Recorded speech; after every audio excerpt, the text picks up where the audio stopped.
Λοιπόν, κουραβίτσες μου, σήμερα έχω ένα παράπονο. Είμαι στο μπαλκόν. Έχω και ένα κρεβάτι που δεν μπορώ να κοιμηθώ εκεί πέρα. Και δείτε τι έχει στο μαξιλάρι μου. Θα δείτε, απλώς σας παρακαλώ να πατήσετε το subscribe, γιατί θέλω να κερδίσω λεφτά. Όλοι το ξέρουμε. Και θα κερδίσω μια πλακέτα. Οπότε σας παρακαλώ, θέλω να κάνετε subscribe. Λοιπόν, θα σας το δείξω.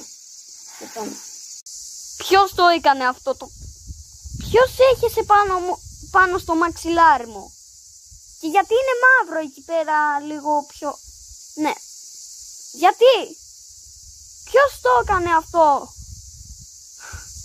Ποιος το έκανε πάνω στο μαξιλάρι μου? Για δεν κοιμάμαι όμως σε αυτό το κρεβάτι. Ποιος το έκανε πάνω στο κρεβάτι μου? Ποιος?